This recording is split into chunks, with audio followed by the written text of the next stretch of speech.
about this a couple days ago, anticipating it, and here we are. We're all feeling the pain, sort of, but then some people are just like, whatever. I know. I mean, a lot of people will say, just give me the light at the end of the day when I get off of work, so I can enjoy some of it. That's a plus. I know the drawback, with the morning hours, there's no sunlight when you get up early, so they're saying, oh, maybe this is not so good for depression in that regard. But hey, the payoff is you get daylight later in the day, so it's sort of a pluses and minuses all over the place there with really it, and so we're just going to try to do the best that we can, right? And the weather, no matter what, is probably going to stay the same. It is. No matter if we go an hour ahead or hour behind. And well, at least for right now, we're going to see the sunshine helps us out here in La Push, and that's helping to warm things up a little bit. But the warm up later this week is something that I think most of us, probably not everyone, but most of us will enjoy. La Push skies clearing out. We'll have a shower or two kind of move in and out, but I think for a large part of us, especially out along the coast, a lot of the rain is pretty much done. Now, as you go farther east, you get more into those interior spots.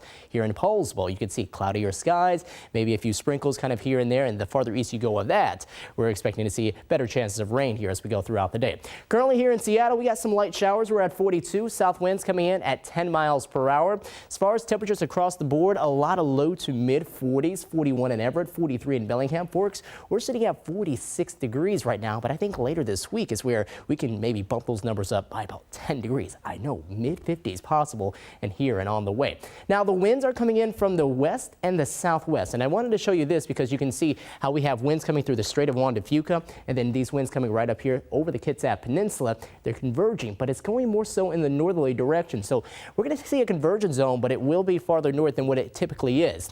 Now, the satellite and radar picture does show big area of rain all the way down to the North California coast. Here for us, we're seeing a lot of the shower activity moving east now of the Kitsap Peninsula.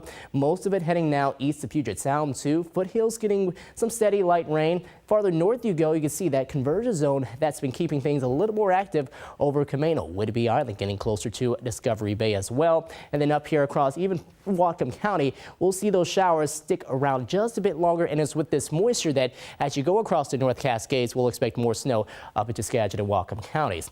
Farther south you go, we still expect to see more of that snow across parts of the Cascades as well there too. Winter storm warnings out for the North Cascades. That will last until 11 p.m. With the additional moisture we're expecting there, we could see anywhere between 5 to 15 inches of snow for snow levels above 3,000 feet. The farther south you go, we don't expect to see as much of that moisture, and that convergence zone won't be impacting us down this way. So central and south Cascades, anywhere between 5 to 10 inches of snow expected, and that advisory is still in effect until 11 p.m. tonight too.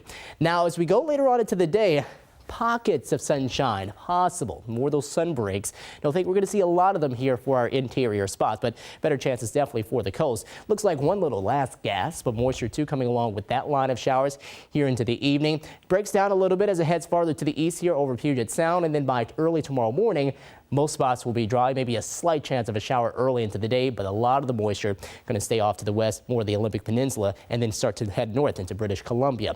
We'll go into late tomorrow night, and then that next round of rain is going to come through. A pretty weak system for us, not much rain expected with it. It will start to flare up early into your Wednesday, so that's your better chances of rain. That will move on by, and then we start to see some more breaks as we go into the afternoon, in the clouds giving way to more sunshine, and it's behind that system that we really start to see things warm on up here later into the week. Now, speaking of the rain chances, we have those moving on through. They're not going to add up to a whole lot. We're talking about 1/10 of an inch, if that, for most of our locations. And then as we go later on into the evening, we'll start to see those numbers drop back down into the 30s for lows. Still below average, especially the farther north you go, with highs in the mid 40s for those highs with all the rain that we're expecting there. Farther south you go, we'll see mid to upper 40s. And then the farther south we go of that, we can see more of those mid 40s as well, maybe a few spotty 50s here and there. And then overnight lows tonight between the low to mid 30s, but check out the warm up later this week. Thursday, partly sunny skies, 54. Partly sunny skies on Friday, St. Patty's Day, 58 degrees. Looks like we'll stay shy of 60, but we do cool down and stay in the 50s over the weekend.